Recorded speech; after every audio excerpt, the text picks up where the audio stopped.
엄마, 그동안 잘 지내셨어? 멀리 지방으로 이사 가셨다고 마트 아저씨에게 들었는데, 나나 오빠들이나 모두 엄마에게 죄송하게 생각하고 있어. 우리 그냥 엄마 계신 데 가서 얼굴 한 번만 보고 올게. 이제는 좀 어디 계신지 알려주세요. 네? 박 씨는 자식들의 속내를 뻔히 알았습니다. 자식들이 갑자기 다정해진 이유는 하나밖에 없겠죠. 주식 이야기를 들은 후 어떻게든 다시 관계를 회복하려는 속셈이 분명했습니다. 마음속에서 피식 웃음이 새어나왔지만 동시에 깊은 체념이 느껴졌습니다. 결국 이것들은 하나도 변하지 않았던 것입니다. 필요 없어. 너희들이 올 필요도 나를 챙길 필요도 없어. 앞으로는 각자 잘 살길 바란다. 주소도 알려주지 않을 거야. 그렇게 알아라. 메시지를 받은 딸을 시작으로 하여 뒤이어 아들들까지 급히 전화를 걸어왔지만 박 씨는 받지 않았습니다. 아직 정리가 되지 않은 집들을 돌보느라 박 씨는 충분히 할 일이 많았기 때문입니다.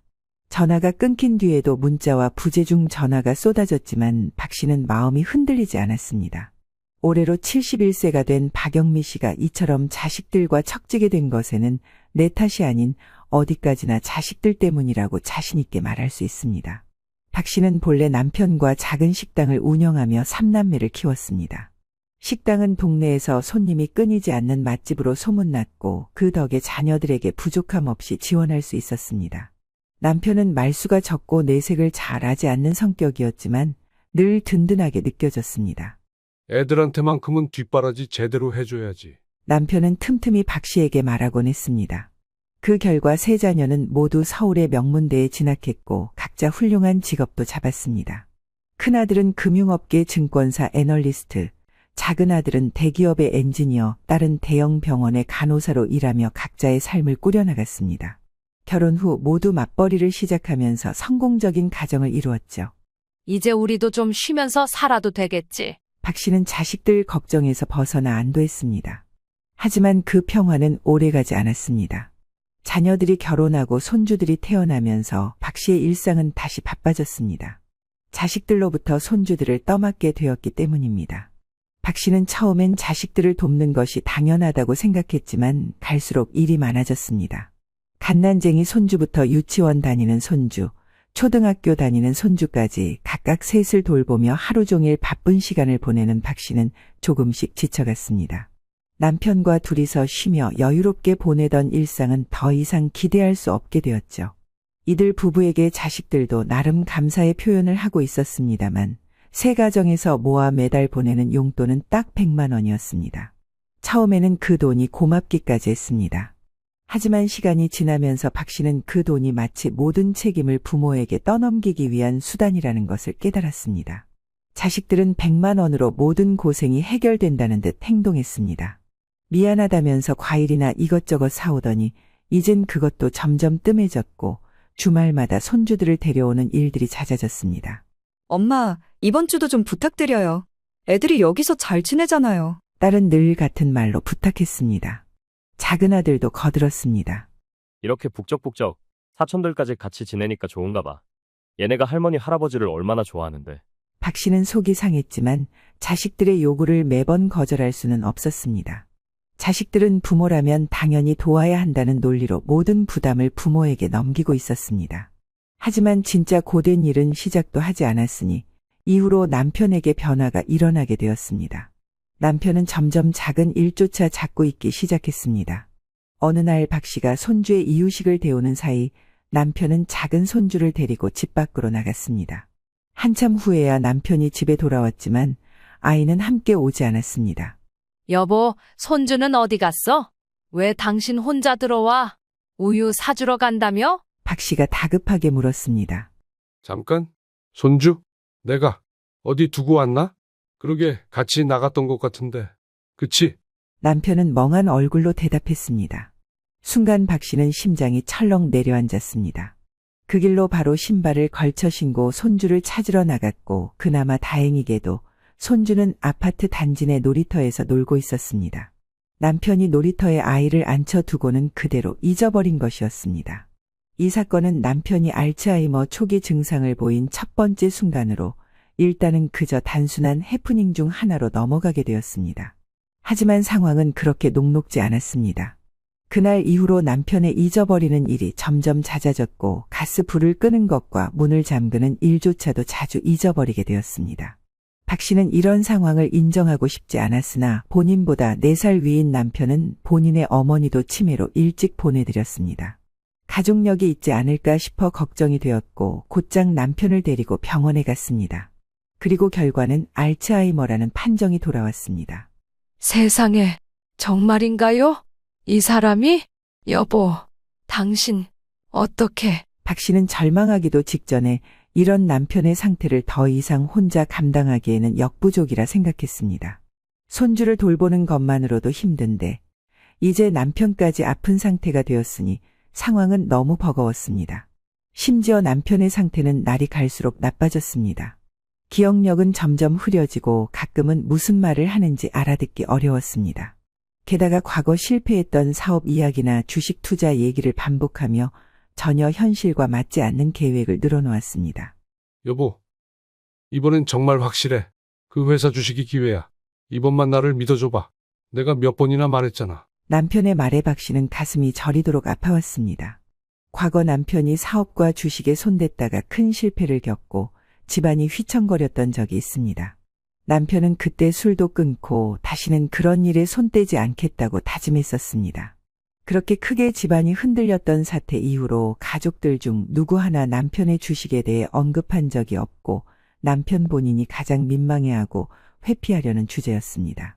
그런데 남편이 이제 그 기억을 뒤섞으며 같은 말을 반복하고 있는 것입니다. 그 모습을 보고 있으려니 남편은 본인 스스로 감당도 안 될 정도로 무너져 가고 있음을 느꼈습니다. 여보, 이제 그런 얘기 그만해. 주식은 무슨, 그렇게 나한테 타박을 받아놓고선 기억이 남아도 뭘 그런 걸 그렇게 마음에 두고 있어. 박 씨가 다독였지만 남편의 눈은 허공을 바라볼 뿐이었습니다. 이후에도 남편은 같은 말을 계속했고 아침이면 주식을 사러 나가야 한다며 집을 나서려 하는 일도 잦아졌습니다. 박 씨는 이 상황을 더 이상 혼자 감당할 수 없다고 판단했습니다. 남편의 상태가 점점 악화되는 상황에서 손주들까지 돌보는 일은 너무나 벅찼습니다. 그리고 새삼 화가 났습니다. 자식들도 아버지의 상태를 알고 있었고 지들이 알아서 애들을 맡기지 않겠다고 말해도 모자랄 판국에 아직 맡길 사람을 못 찾았다며 은근슬쩍 보내고 있었기 때문입니다. 그래서 박 씨는 자식들을 불러 남편의 상태를 알리기로 했습니다. 사실 자식들이 바쁘다는 상황이 이해가 안 되는 것도 아니었습니다. 큰아들은 증권사 애널리스트로 바쁜 일정을 소화하고 있었고 작은아들은 대기업 엔지니어로 프로젝트 마감에 쫓기고 있었습니다. 딸은 대형 병원의 간호사로 교대 근무와 야근에 지쳐 있었습니다. 그래도 이제는 할 말을 해야 했습니다. 자식들이 부모 집에 모인 날 박 씨는 애써 담담하게 남편의 상태를 설명했습니다. 아버지, 지금 많이 심각한 상황이야. 그리고 옛날 주식 얘기까지 꺼내고 있어. 니들 학교 다니고 한창 어릴 때처럼 아침에 뭘 사러 나간다고 뛰어나가지를 않나? 엄마가 잡으러 가기도 하고 그 정도야. 무슨 얘기인지 알겠지? 이 말에 자식들은 한동안 말을 잇지 못했습니다. 큰아들은 놀란 표정으로 어머니를 바라보았고 작은아들은 깊은 한숨을 내쉬었습니다. 딸은 눈물을 흘리며 안타까워했습니다. 엄마, 힘드시겠어요. 근데 우리가 뭘 도와드릴까요? 큰아들이 조심스럽게 물었습니다. 박 씨는 간절한 마음으로 말했습니다. 다른 거 바라는 건 없어. 그냥 조금이라도 자주 집에 들러서 얼굴 보여주고 아버지 상태를 살펴봐줬으면 좋겠어. 그리고 애들은 이제 방과 후에 우리 집에 보내지 마라. 진즉 얘기해야 했는데 네 아빠 하나만 챙기기도 엄마는 온몸이 아프고 쓰러질 것 같다. 대상포진까지 왔어. 그러자 다들 하나같이 미안한 표정을 지으며 알겠다며 바로 수긍하고 받아들였습니다. 엄마 힘들었겠다. 알겠어요. 저기, 내가 엄마 드실 영양제라도 좀 사올게. 애들이야 어떻게든 되겠지. 걱정하지 마세요. 그러자 이제사 박 씨는 한숨이 놓였고 그래도 자식들이 본인 아버지를 돌보는 일에 신경 써줄 거라 기대했습니다. 그런데 얼마간은 신경을 쓰고 전화도 하고 하더니 시간이 지나면서 상황은 달라지지 않았습니다. 자식들은 여전히 바쁘다는 핑계를 대며 집에 있는 아버지를 보러 오지 않았습니다. 그전에는 그렇게 자기 애들을 맡겨놓고 수시로 드나들더니 각자 집으로 데려가게 되자 제각기 삶이 바쁘다면서 전혀 들리지 않는 것입니다. 이 집은 박 씨와 남편 둘만이 남아 휑하게 느껴졌습니다. 남편의 상태는 갈수록 악화되었습니다. 기억은 더욱 희미해졌고 종종 허공에 대고 혼잣말을 하거나 과거의 이야기를 끝없이 반복했습니다. 여보, 지금 주식시장이 오르기 전에 사야 해. 빨리 해야지. 늦으면 안 돼. 심지어 남편은 새벽에도 일어나 같은 말을 반복하며 자신이 주식을 사야 한다고 말했습니다. 그러면서 옛날 사업 일, 친구한테 사기당했던 일, 온갖 옛날 일들을 되새기듯 말하는 모습에 박 씨는 늘 긴장을 하고 잠을 이룰 수 없었습니다. 그러던 어느 날 박 씨가 부엌에서 설거지를 하는 사이에 남편이 혼자 집을 나가버렸습니다. 설거지를 마치고 거실로 나온 박 씨는 거실에 남편이 보이지 않는 것을 보고 순간 가슴이 철렁 내려앉았습니다. 남편의 슬리퍼만 덩그러니 놓여 있었고 핸드폰은 소파 위에 그대로 있었습니다. 여보, 당신 어디 있어요? 화장실에 있어요? 이 사람이 어딜 간 거야? 박 씨는 거실을 돌아다니며 남편을 불렀지만 아무런 응답이 없었습니다. 순간적으로 이상한 예감이 들었던 박 씨는 급히 신발을 신고 현관문을 나섰습니다. 마음은 급해졌고 심장은 불안으로 쿵쾅거렸습니다. 박 씨는 정처 없이 동네를 헤매며 사람들에게 물었습니다. 아저씨, 혹시 이 사진 보셨어요? 제 남편인데 방금 나갔어요. 좀 같이 찾아주세요. 이 사람 치매예요. 하지만 마트 주인도 길가에 있던 사람들도 모두 고개를 저었습니다.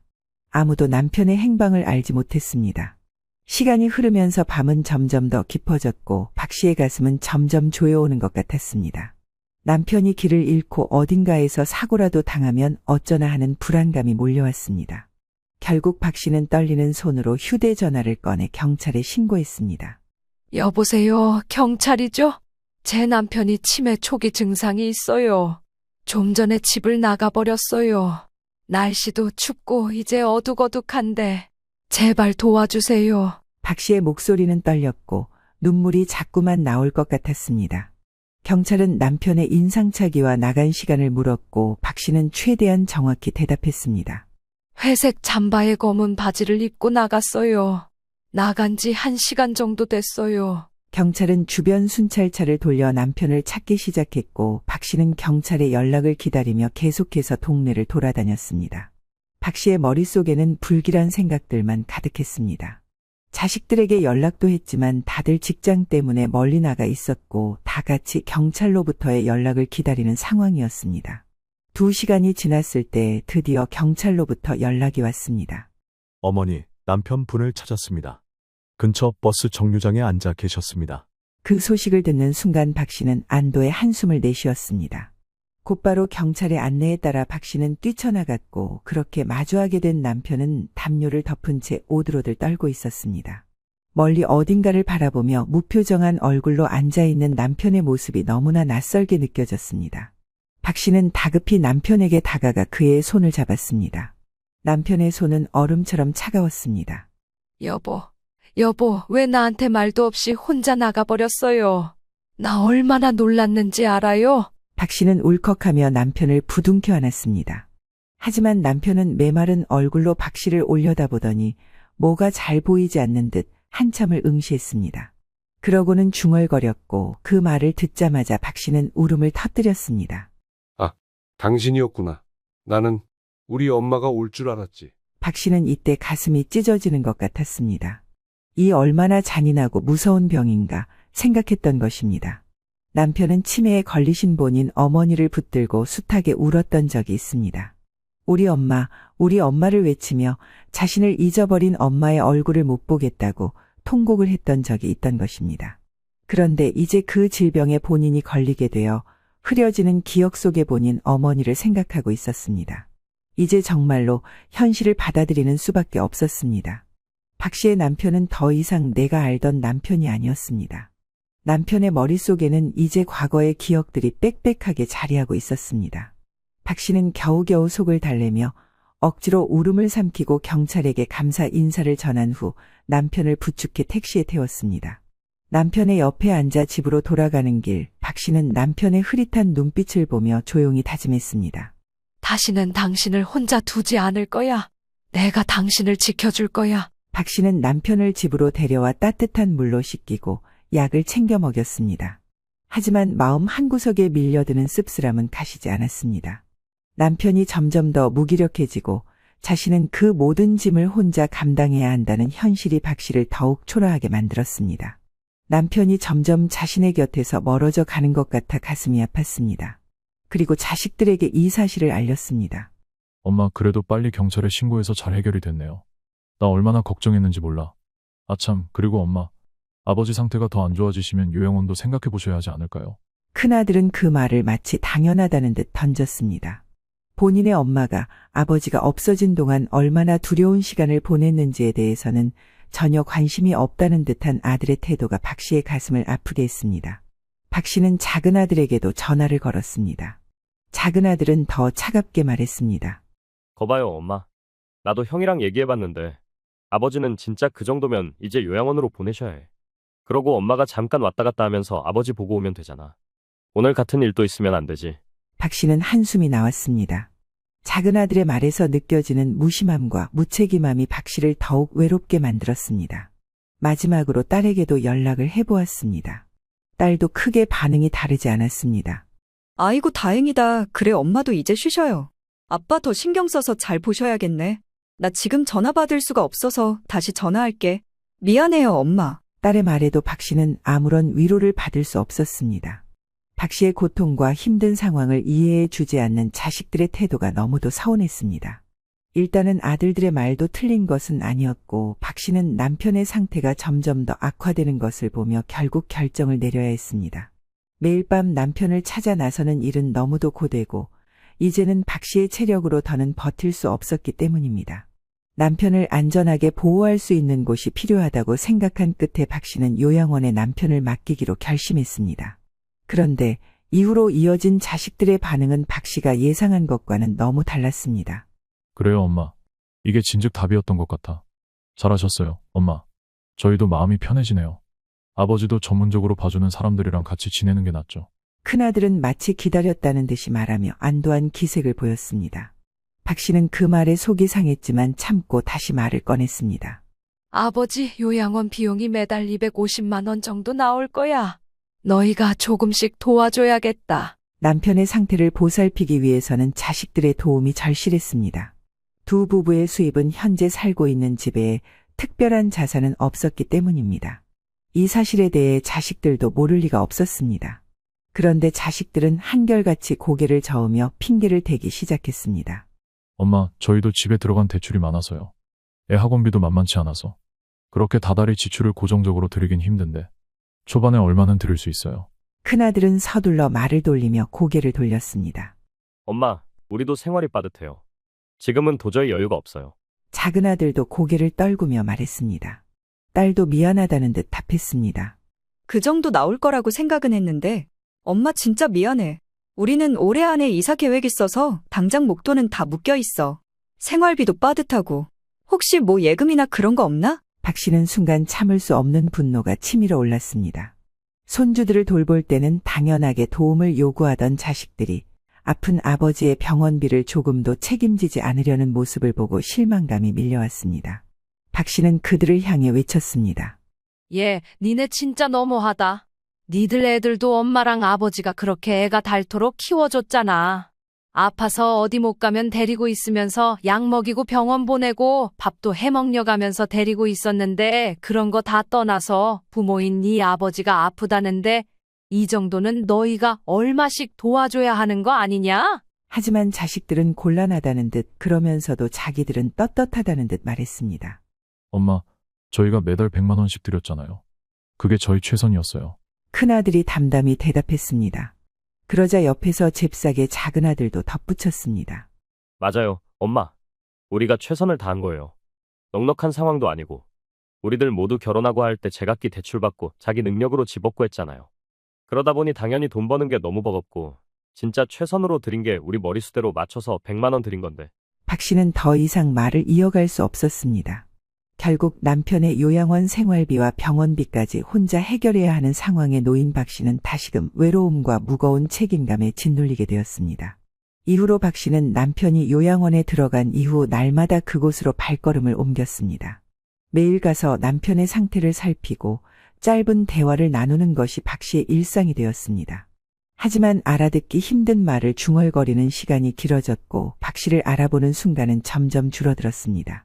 그리고 결국 남편은 요양원에 입소한 지 1년이 되기 전 새벽녘에 주변에 아무도 없을 때 혼자 눈을 감았습니다. 그렇게 박 씨는 남편의 마지막 순간을 함께하지 못했던 것입니다. 요양원에서 온 전화는 새벽의 정막을 깨뜨렸습니다. 어머니, 저희가 최선을 다했지만 안타깝게도 오늘 새벽에 돌아가셨습니다. 박 씨는 전화를 받으며 한동안 말을 잇지 못했습니다. 매일매일 위태해 보이던 남편이었지만 세상을 떠났다는 소식을 실감할 수 없었습니다. 남편이 없는 세상을 상상해 본 적 없었기에 그 순간은 그저 공허하고 무력했습니다. 모든 것이 멈춘 듯한 느낌 속에 천천히 요양원으로 향했습니다. 장례식이 열리는 날, 박 씨는 그곳에서 홀로 서 있었습니다. 자식들이 하나둘 장례식장으로 들어왔고 손주들을 데리고 있었습니다. 아이들은 장례식장의 분위기를 이해하지 못한 채 이리저리 뛰어다니고 있었고 자식들은 손주들을 신경 쓰느라 정작 아버지의 마지막을 애도할 마음에 여유가 없어 보였습니다. 저기 엄마, 잠깐만요. 애들 배고프대요. 얘네 뭐 먹을 거 없을까요? 와이프가 지금 잠깐 처가댁 어른들 모시러 가서 애들 잠깐만 봐주세요. 큰아들은 그렇게 말하며 아이들만 바라보고 있었습니다. 박 씨는 그 말을 듣고 속에서 울컥하는 마음을 억누르려 애썼습니다. 남편을 잃은 슬픔 속에서 자식들의 이런 태도가 너무도 괘씸하고 서글펐습니다. 아이들을 챙기기 위해 이곳에 온 것처럼 보이는 자식들의 모습에 박 씨는 더 깊은 상실감을 느꼈습니다. 엄마, 잠깐만요. 저 여기 어른들이 나오라고 하셔서 아이들이 뛰어다니지 못하게 좀 봐주세요. 작은 아들도 그렇게 말하며 마치 장례식의 중심이 손주들이기라도 한 듯 행동했습니다. 박 씨는 잠시 눈을 감고 깊은 숨을 내쉬었습니다. 이 장례식은 남편을 위한 마지막 인사였고 그동안 함께했던 시간을 마무리하는 중요한 순간이었습니다. 그런데 자식들은 아버지의 마지막 순간을 제대로 받아들이지도 못한 채 그저 일상처럼 행동하고 있었습니다. 그렇게 박 씨는 남편의 장례식을 치르고 며칠이 지나도록 한없이 공허한 기분에 사로잡혀 있었습니다. 집안 곳곳에는 남편의 흔적이 남아 있었지만 그것들은 이제 박 씨의 마음을 더 아프게 할 뿐이었습니다. 남편과 함께했던 추억도 자식들을 위해 바쳤던 세월도 이제는 모두 무의미해 보였습니다. 그러고 얼마쯤 지나 자식들이 잠시 집에 들렀습니다. 안 그래도 허한 마음으로 지냈던 박 씨는 이 방문이 무척 반갑고 위로가 되었지만 이내 실망으로 바뀌었습니다. 엄마, 잘 계셨죠? 어디 보자. 아버지 한 분 안 계시니까 진짜 집이 휑하긴 하네요. 나도 느낌이 이렇게 이상한데 엄마는 어떠시겠어?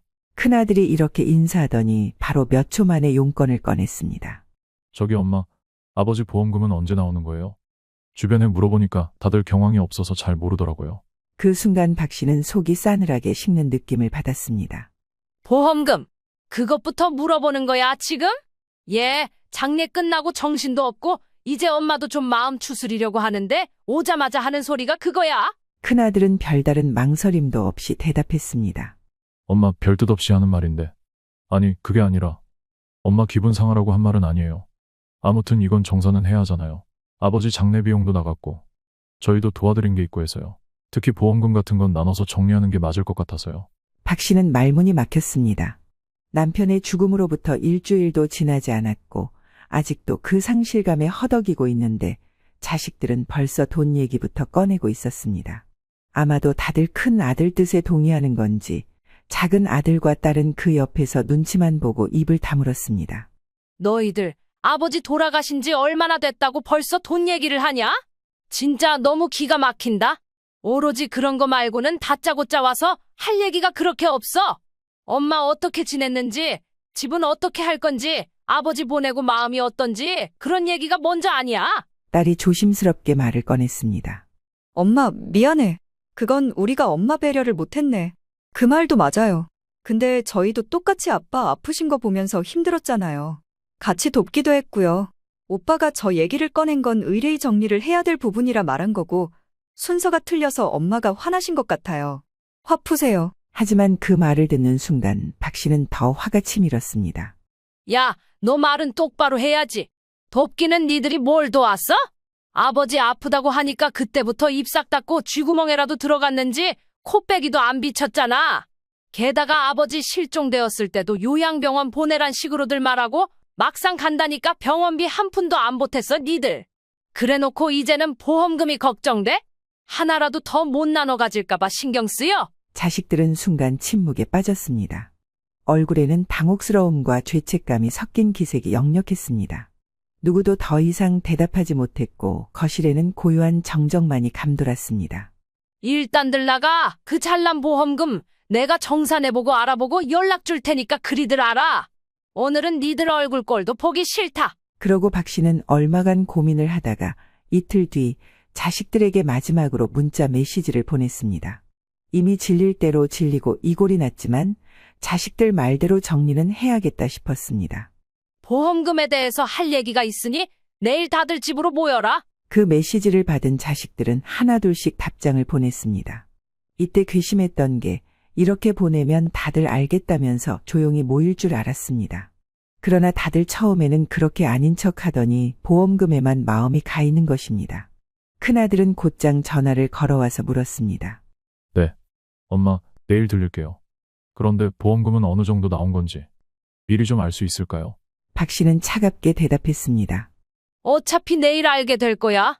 그거 나눠주려고 부르는 거니까 내일 와서 가져가. 그리고 작은 아들은 따로 귀찮다는 듯이 메시지를 보냈습니다. 엄마, 보험금도 얼마 되지도 않을 텐데 그냥 계좌로 입금해 주시면 될 것 같은데요. 필요한 얘기는 저번에 다 한 거 아니에요? 저 내일 일이 많아요. 박 씨는 단호히 답했습니다. 웃기지 말고 당장 모여. 그 정도도 못하겠으면 보험금 얘기 꺼내지도 마. 네 형이랑 여동생한테 다 뺏기던가? 결국 이래저래 불편한 상황 아래 다음날 박 씨의 집에 모두 모였습니다. 아들들과 딸은 서로 피곤한 얼굴로 앉아 있었습니다. 박 씨는 잠시 그들의 얼굴을 바라보다가 차갑게 웃으며 말을 이었습니다. 옛다. 니들이 그렇게 궁금해했던 니들 아버지 보험금. 이거 서류랑 다 봐봐라. 딱 5천만 원 나왔어. 셋이서 공평하게 나눠서들 가져라. 그거면 되지? 자식들은 순간 어이없다는 표정을 지었습니다. 작은 아들은 투덜거리며 말했습니다. 엄마, 아니 5천만 원이면 많지도 않네. 그냥 나눠서 입금을 해줬어도 될 텐데. 근데 아버지 보험 들어놓은 게 그거밖에 안 됐어? 하긴 예전에 큰일 있을 때 몇 개씩 깼다고 듣긴 했는데. 아무튼 얼마 안 되긴 하네요. 박 씨는 비웃듯 대꾸했습니다. 얼마 안 되면 놓고 갈 거야? 그럼 그냥 가던지. 돈 5천 나눠 갖는 것도 우스워하다니. 네 아버지도 참 어지간히 속상해하겠다. 아니 엄마 그런 말이 아니잖아. 왜 이렇게 요즘 자꾸 우리를 못 잡아먹어서 안달이야. 엄마 힘든 것도 아는데 엄마 기분 나쁘라고 하는 소리가 아니라고. 애초에 니들 하는 말이 틀려먹었는데 화내는 엄마가 비정상인 거냐? 됐고 나중에 군말 하지 말고 가져가. 그놈의 보험금 소리 한 번만 더 해봐라. 자식들은 서로 눈치를 보며 아무 말도 하지 못했습니다. 그리고 박 씨는 한마디 더 이어서 말했습니다. 자, 그럼 앞으로는 어떻게 할 거냐? 이제 아버지 없이 이 집은 어떻게 될지 생각은 해봤니? 큰아들은 잠시 망설이더니 말했습니다. 엄마, 그냥 이 집에서 계속 사시면 되지 않아요? 애들도 이 집 좋아했고. 이렇게 우리들 모이고 하면 좋으니까, 그리고 엄마도 적적하시니까 그대로 유지하는 게 좋죠. 박 씨는 얼굴을 찌푸리며 돌연 날카롭게 소리를 질렀습니다. 웃기지 마. 니들 나한테 니들 자식 맡길 생각 꿈도 꾸지 마. 엄마, 진짜 왜 이래요 피곤하게. 말끝마다 자꾸 12조로 말씀하시고. 벌써부터 작정들을 했나 보네. 왜? 이 집 빼고 어디 멀리 가버리면 자식들 맡길 데 없어서 그러냐? 그런데 딸이 당황하며 물었습니다. 엄마, 그런 뜻이 아니고 그냥 좋은 게 좋은 거라 말한 거지. 애들이 진짜 여기 할머니, 할아버지 집을 좋아하긴 했잖아요. 그리고 애들이 서운할 거야. 할머니 어디 멀리 가시면. 박 씨는 차갑게 쏘아붙였습니다. 그래? 그러면 니들이 나랑 같이 살던지? 나 혼자는 여기서 못 산다. 그렇게 이 집이 좋고 정리하는 게 아쉬우면 니들 중 하나가 여기 들어와서 같이 살던가? 어떻게 할래? 자식들은 서로 눈치를 보며 말을 잇지 못했습니다. 결국 큰아들이 변명하듯 말했습니다. 저기, 엄마 마음도 잘 알겠는데 저희도 상황이 좀 그래요. 집을 이쪽으로 옮겨올 수는 없어서. 그럼 내가 이 집 팔고 니네랑 합치면 되지? 박 씨는 계속 가능한 쪽으로 제안을 했고 아들들과 딸들은 정말 기함할 정도로 빠른 속도로 요리조리 피해 다니기 바빴습니다. 엄마, 굳이 왜 이 집을 팔려고 해? 그냥 계시면 되지.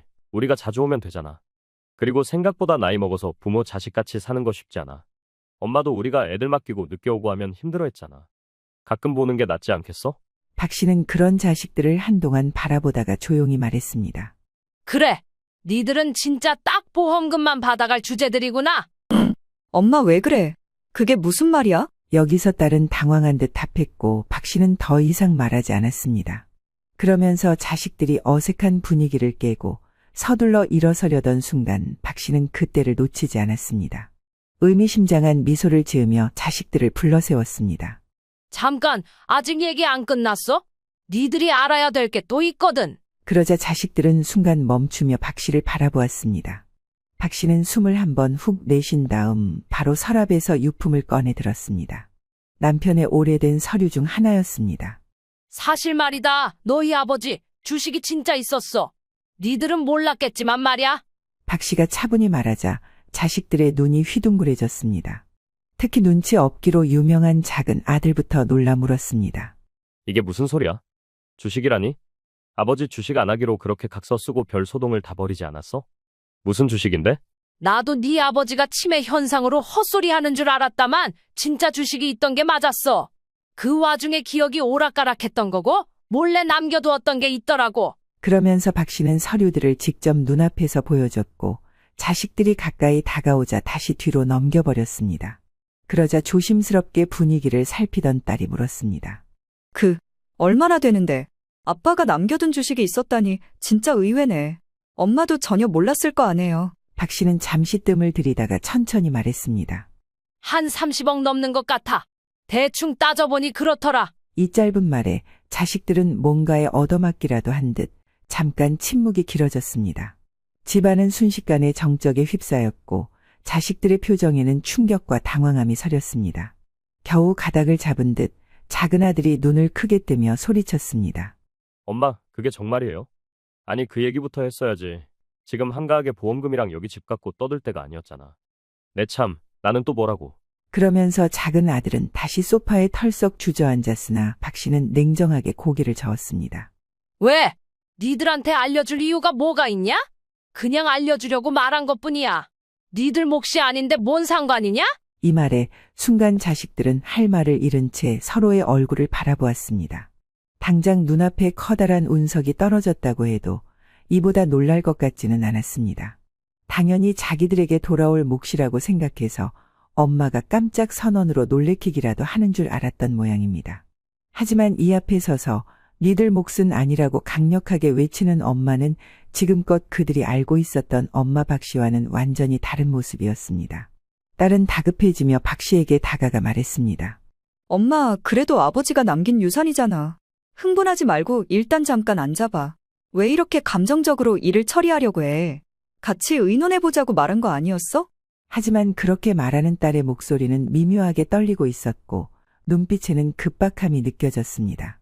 자기도 말을 하면서 평소와는 전혀 다른 엄마의 모습에 뭔가 당황스러움을 느꼈던 것이겠죠. 그러나 박 씨는 딸의 손을 밀치며 냉랭하게 말했습니다. 아니, 그럴 이유 없어. 법적으로도 상속은 내 선택이야. 내가 니들 주기 싫으면 안 줘도 된대. 잘 됐지 뭐냐? 나는 니들 안 줄 거야. 난 그냥 자랑만 하는 거지. 니네 아빠가 남긴 주식 덕분에 유산이 무려 30억이 넘더라고 말이야. 너무 좋겠지? 니들 말고 나 말이야. 박 씨의 목소리는 매우 매정하고 차가웠고 그 말 속에는 그동안 쌓였던 실망과 분노가 담겨 있었습니다. 자식들은 엄청난 충격을 받은 듯한 표정이었습니다. 큰아들은 당황해서 말을 더듬었습니다. 엄마, 그건 좀 너무하신 거 아니에요? 저희도 아버지 자식인데 어떻게 그럴 수가 있어요? 작은 아들도 이제 뭘 좀 파악했던지 화가 난 듯한 목소리로 덧붙였습니다. 엄마, 한두 푼도 아니고 30억인데 그걸 엄마가 아무리 우리한테 뭐 서운한 게 있어도 그렇지. 엄마 혼자 다 챙기는 건 아니지. 나 이건 좀 기분 나쁜데. 이러면 우리도 할 말 있지. 박 씨는 그런 자식들의 항변을 무시하듯 고개를 저으며 냉담하게 대답했습니다. 할 말 있으면 실컷 해봐. 니들이 네 아버지 자식으로 태어난 것 말고 뭔 자격이 있어서 이 돈을 쳐다보는데? 나는 네 아버지랑 일생을 일궜고 니들 키워냈고 니들 손주까지 키웠고 네 아버지 아픈 것도 함께 돌봤어. 그럼 그 자격이 나한테는 없다는 말이냐? 이 유산의 몫을 주장하려면 내가 해야지 왜 니들이 그렇게 떳떳해? 박 씨는 자식들을 바라보며 덧붙였습니다. 이건 어디까지나 나를 위해 쓸 거야. 니들은 단돈 30원도 받을 자격 없는 돈이란 말이다. 그만들 나가봐라. 오늘 아주 니들 진심을 잘 봤다. 앞으로 다시는 안 봤으면 좋겠어. 썩들 나가라. 자식들은 더는 말하지 못했습니다. 차갑고 확고한 박 씨의 태도에 그들은 할 말을 잃은 채 어색하게 자리를 지키고 있었습니다. 자식들은 앞서 먼저 일어나려던 모습과는 달리 어쩔 줄 모르고 발이 떨어지지 않는 모습이었습니다. 하지만 박 씨는 자식들을 하나둘씩 현관 밖으로 밀어내며 당장 나가라고 재촉했습니다. 사실 이 상황이 어떻게 된 것인가 하니 박 씨가 남편의 유품을 정리하던 무렵 여러 가지 서류들과 노트들, 메모를 찾게 되었던 것입니다. 투자 내역서와 증권 계좌부터 해서 다수의 종이 뭉치들이 남겨져 있었습니다. 처음엔 옛날 자료인가 보다 싶었지만 뭔가에 이끌리듯 문득 호기심이 생겼고 계좌에 남은 것이 있는지 궁금해졌습니다. 결국 박 씨는 증권사를 찾아가게 되었던 것이죠. 증권사 직원은 서류를 넘기며 계좌를 조회하더니 갑자기 놀란 표정으로 고개를 들었습니다. 고객님, 이 계좌에 상당한 자산이 남아 있습니다. 예? 얼마 정도 되는데요? 박 씨는 직원의 말을 듣고 당황스러워하면서도 물었습니다. 직원은 모니터를 가리키며 답했습니다. 지금 시가로 약 35억 원입니다. 그 순간 박 씨는 숨이 멎는 듯한 기분이 들었습니다. 믿기지 않는 현실에 멍해졌습니다. 남편이 과거 소액으로 투자했던 회사가 성장하면서 주식 가치가 폭등했던 것이었습니다. 배당금 재투자와 주식 분할로 인해 주식수가 늘어난 결과였습니다. 이 모든 것이 박 씨에게는 너무나도 갑작스럽고 예상치 못한 일이었습니다. 박 씨는 눈앞의 상황이 꿈만 같았습니다. 남편이 아무에게도 알리지 않고 남긴 마지막 선물 같았고 그것이 박 씨에게는 기적처럼 느껴졌습니다. 한편으론 이제 이 재산에 대해 얘기를 나누게 될 자식들의 얼굴이 떠올랐고 자기도 모르게 눈을 질끈 감았습니다. 이 녀석들은 본인 아버지가 마지막까지 고통 속에 살았을 때 책임을 외면하고 회피하기만 했던 것입니다. 우선은 자식들의 반응을 보고 이 재산의 여부를 생각해 보려 했지만 역시나 생각했던 이상으로 실망스러운 결과가 나왔습니다. 그렇게 박 씨가 마음을 단단히 다잡고 있는데 자식들은 또 수십억이라는 단어에 어지간히 당황한 듯 했나 봅니다. 곧장 박 씨에게 내쫓기고는 얼마 되지 않아 다시 집으로 돌아온 것입니다. 문이 부서져라 세차게 두들겼고 기어코 다시 들어와 따지기 시작했습니다. 그들의 행동은 박 씨에게 이것들이 정말 자신의 자식이 맞는지 의심스러울 정도로 졸렬하고 비열하게 느껴졌습니다. 엄마, 이건 이렇게 감정적으로 해결할 일이 아니야. 다시 좀 얘기하자고요. 그거 우리 좀 보여주세요. 아니 차분하게 얘기 좀 하자니까요. 왜? 바쁘신 몸들이 돈 앞에서는 또 답이 없나 보다. 아까는 그렇게 가야 된다고 일어나기들 바쁘더니 니들 평생들 그렇게 바쁘게 살아. 자꾸 이렇게 또 기어들어와서 나 귀찮게 하면 나도 가만 안 있는다. 아버지 아플 때 외면하고 재산 노리는 자식들이라고 내 얼굴에 침 뱉어가며 동네에 소문낼 거야. 이것들 얼씬 못하게 하라고. 이 말에 일단 그나마 이성적인 딸이 다음에 다시 오겠다면서 자기 오빠들을 데리고 나갔고 문이 닫히고 나서야 박 씨는 깊은 숨을 내쉬었습니다. 마음 한구석이 조금 가벼워진 듯했지만 동시에 이제는 더 이상 자식들에게 흔들리지 않겠다는 결심이 단단히 자리 잡았습니다. 그렇게 박 씨는 자식들에게 호통을 치고 연을 끊어버렸고 남은 인생을 오롯이 자신을 위해 살기로 결심했습니다. 남편이 남긴 주식의 가치는 수십억 원에 달했지만 박 씨는 그것을 함부로 쓰지 않기로 했습니다. 대신 전문가와 상담한 뒤 이전에 부부가 꿈꾸었던 소형 전원주택을 구입했습니다.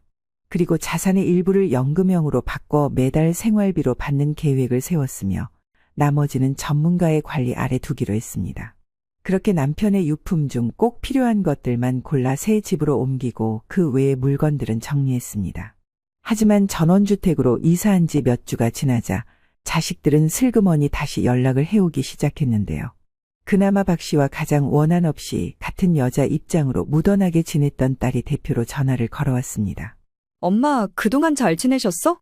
멀리 지방으로 이사 가셨다고 마트 아저씨에게 들었는데 나나 오빠들이나 모두 엄마에게 죄송하게 생각하고 있어. 우리 그냥 엄마 계신 데 가서 얼굴 한 번만 보고 올게. 이제는 좀 어디 계신지 알려주세요. 네? 박 씨는 자식들의 속내를 뻔히 알았습니다. 자식들이 갑자기 다정해진 이유는 하나밖에 없겠죠. 주식 이야기를 들은 후 어떻게든 다시 관계를 회복하려는 속셈이 분명했습니다. 마음속에서 피식 웃음이 새어나왔지만 동시에 깊은 체념이 느껴졌습니다. 결국 이것들은 하나도 변하지 않았던 것입니다. 필요 없어. 너희들이 올 필요도 나를 챙길 필요도 없어. 앞으로는 각자 잘 살길 바란다. 주소도 알려주지 않을 거야. 그렇게 알아라. 메시지를 받은 딸을 시작으로 하여 뒤이어 아들들까지 급히 전화를 걸어왔지만 박 씨는 받지 않았습니다.